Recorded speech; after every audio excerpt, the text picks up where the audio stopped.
So welcome to North Georgia. When I think of North Georgia, this is what I think of: water, cabins, wilderness.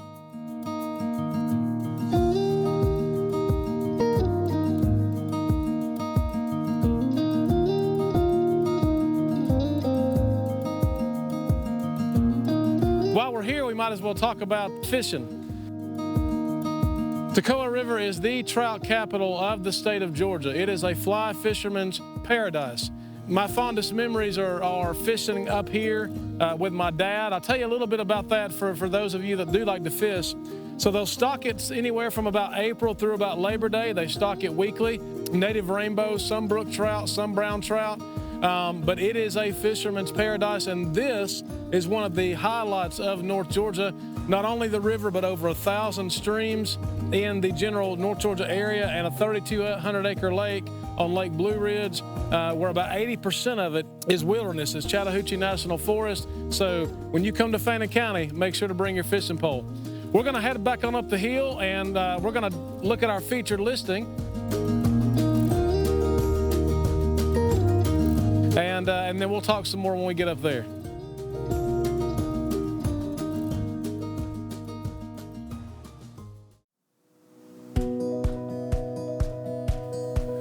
Well, hey guys, just came in from a nice day of fishing. Beautiful down there. I want to welcome you to our featured listing for today.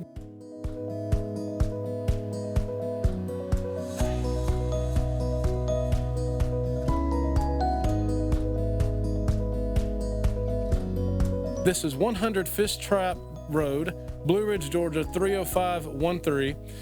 It boasts 5 bedrooms, 4 baths, just under 4,800 square feet on 1.48 acres, built in 2007, and the list price, $1.818 million.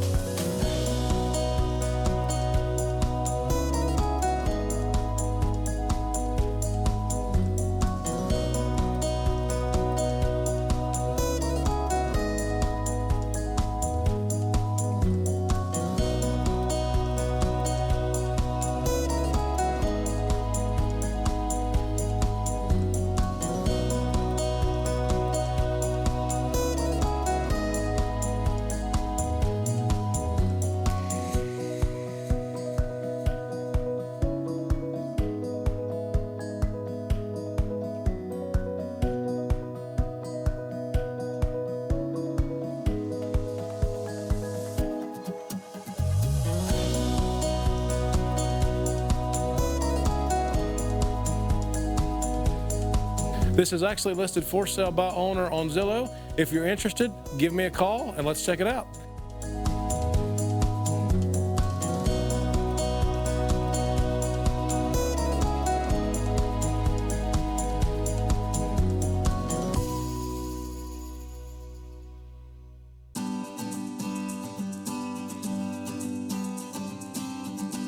When you come to North Georgia, you can expect a very laid-back culture. You're going to see a lot of just good old country folk, as we like to call them. You're going to see no shortage of good mom-and-pop type restaurants, gravy, biscuit, a fat boy's dream. Hey, I am proof of that. Let me give you a few fun facts about North Georgia, specifically Fannin County. So there are over 100,000 acres of the Chattahoochee National Forest. The 40,000-acre Cohutta Wilderness is actually the largest wilderness area east of the Mississippi. The longest swinging bridge east of the Mississippi is in Fannin County that goes over a different portion of the Toccoa River. You need to know a few things about North Georgia because, you know, while most of us love it, it may not be for everybody, okay? From a socioeconomic status, from a political climate, from just culture in general, this is a very conservative area. you are going to see Trump 2020 flags. You're going to see messages that aren't as supportive of Joe Biden. You're going to see drug and gun stores. There's actually a drug store up in here that actually says get your refills and your reloads. So that is North Georgia in a nutshell. But overall, it is a great place to live, but it is also a great place to invest. The rental market in North Georgia is phenomenal. It's one of the best in the South, and we'll talk about that in just a little bit.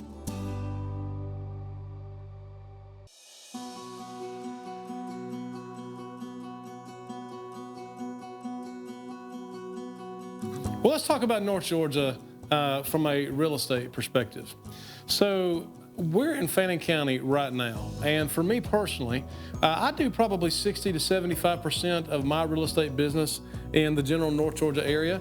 I have a lot of investors, have a lot of buyers that are looking for that second home slash Airbnb, and so I know the area really well, and so I want to give you some market stats and give you an overall feel of what to expect when you decide to buy real estate in this North Georgia area. You have Gilmer County, which is primarily LJ. You have a little city municipality called Cherry Log right above that. And then you have Fannin County, which is Blue Ridge, where we are now. And then you have, you kind of go east, and then you have Blairsville and so forth and so on. Inside of Fannin County, you have Blue Ridge, you have Mineral Bluff, you have Morganton. I call it all Blue Ridge, so if you want to think about it kind of geographically, you have Blue Ridge, and then kind of to the west you have more Mineral Bluff and the Epworth area, and then to the right you have more of Morganton and where Lake Blue Ridge and those areas are. Depending on exactly what your real estate need is at the moment would kind of depend on what I would recommend to you. So if you're looking for more of a residential area, I would probably push you a little bit more towards LJ. You're kind of at the base of the Appalachian Mountains. It's a little bit more residential, more shopping, things are closer to town, and it's a little bit cheaper. You're probably going to be in the $250 to $300 square foot range in the LJ area. Depending on the house, maybe a little bit less. Depending on the market stuff, maybe a little bit more. When you get up into Fannin County, you will see a large population of people that do live here full time. There is a lot of what they would call, old money or generational property up here. So people have been up here a long time. You're not going to see a lot of subdivisions like D.R. Horton type neighborhoods or, the really compact type residential areas. You're going to see farms, you're going to see big areas, you're going to see creeks, you're going to see custom cabins. And so probably half of Fannin County, if I had to kind of quantify it, is residential. And I'd say there's a growing market for second home and investment property up here. Specifically today, I want to talk about the investment property. And the first thing that I want to tell you is just give you some general ideas. So you're an out-of-state buyer and you call me and you say, Will, we would like a second home slash Airbnb type home in the North Georgia mountains. The first thing I'm going to ask you is, what is your budget? Because this is what I would recommend to you guys.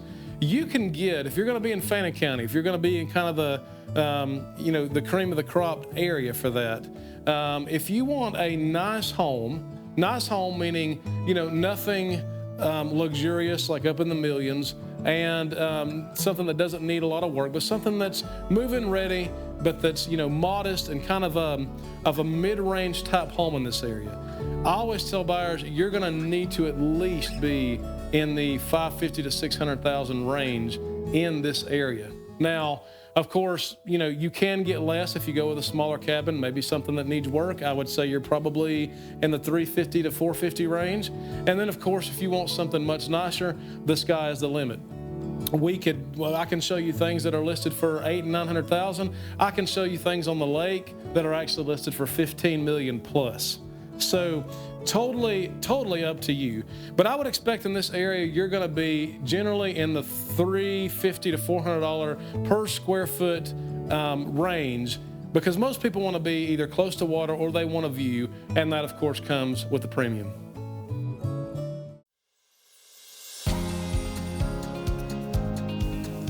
So let's talk about investing in North Georgia, specifically in the area of short-term rentals.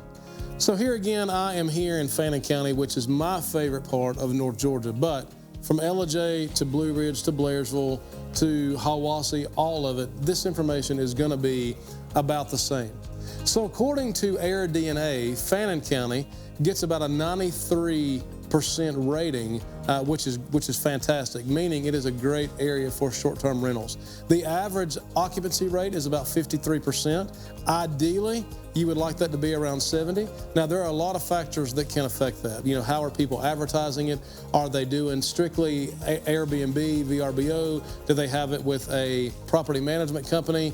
And are they advertising it? Are you using it primarily as a second home and you're not renting it that much? There's a lot of different variables that calculate that occupancy rate, but ideally you would want it at about 70%, and there are things you can do to ensure that you do get closer to that occupancy rate.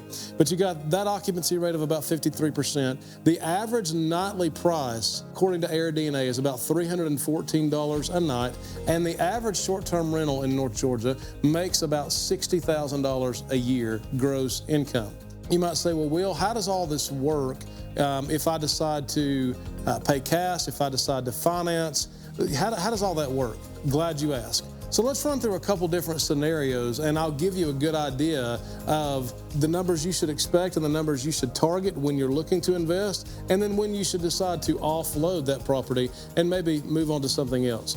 So let's look at a cash deal just to start with, because there are a lot of cash buys in North Georgia. There's something called a cap rate, and basically it is a model to help show the return you're getting on an investment. It's not necessarily your return on investment, because that, you know, there are other things that go into that, but it's more specifically about what you're making in the short term off of an investment.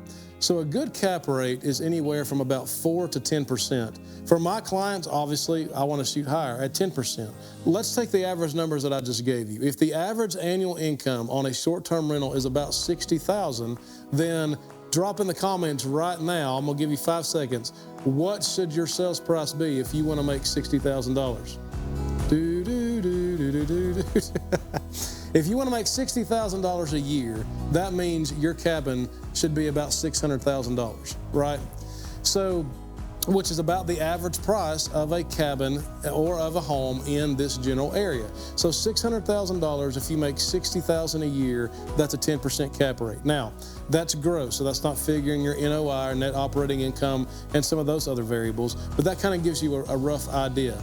Let's move to a finance model, because you might say, well, Will, I've got some money and I've got good cash flow, but I don't want to drop all my money at once. So what would it look like if I financed it? Does debt to income matter? Does all that matter? Well, of course, I'm not a lender. I do have a great lender that I can refer you to, who we do business like this all the time, very knowledgeable. But you have a couple different loan products that you can take advantage of, from the DSCR program to second home programs to other investment loan type options. But just for the sake of this video, let's say you go find that $600,000 cabin and you put down 20%. Put down 20%, that's $120,000, which means you're going to finance approximately $480,000. Now, your interest rate on a second home or investment property is going to be about 0.5 point to a point higher than your traditional conventional mortgages that you would get for a primary residence. So let's just go with today's rate. You would be looking at roughly about a $4,000 a month payment. Now you might say, well, Will, man, $4,000 a month, like that's a lot to take on. But let's go back to the average gross income on a rental, which is $60,000.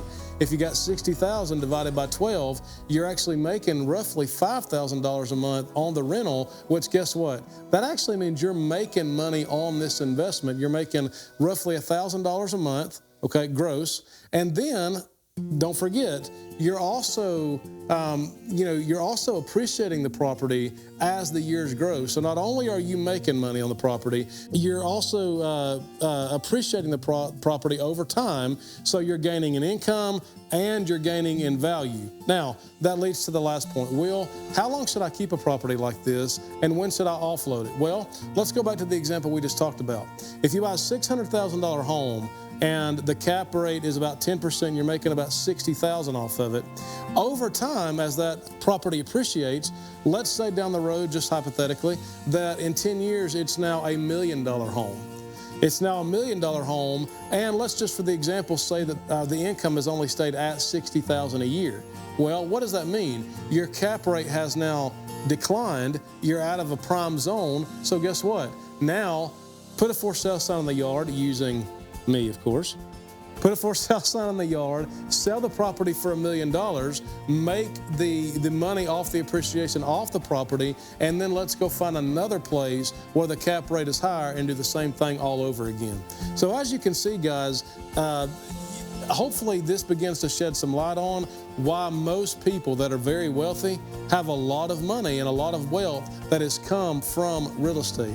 Because, you know, the glorious thing is you can snowball it. You know, you make money, but then it's appreciating, and then, you know, you're not dealing with hundreds of dollars, you're not dealing with a couple thousand of dollars, you're potentially dealing with hundreds of thousands of dollars. So I would encourage you, if you've got, you know, good credit, if you make good money, and here's another thing, guys, on the debt to income ratio, you might say, well, I make good money, I got good credit, but I don't have a good debt to income ratio, or I've got a lot of debt, I probably wouldn't qualify. Here's the great thing, guys. On those investment loans, on a lot of them, there is no debt to income. It's simply based on credit score and does it make sense to the bank. So the great news is, guys, you can invest in short-term rentals and you can invest in the North Georgia area. I know how to talk to you, and I know how to work these situations where we can get you at a good cap rate, we can get a good deal on the house, and you can be on your way to creating generational wealth in the short-term rental investment realm of real estate. Well, hey guys, thank you for watching today's video. Make sure to like and subscribe and continue following for additional content and additional information from your real estate expert in the North Georgia area. This is Will Taylor with Anchor Real Estate Advisors. Feel free to give me a call or text if you're thinking of buying, selling, or investing. 770-608-2677. Where there's a will, there's a way. Where faith, hope, and love meet real estate.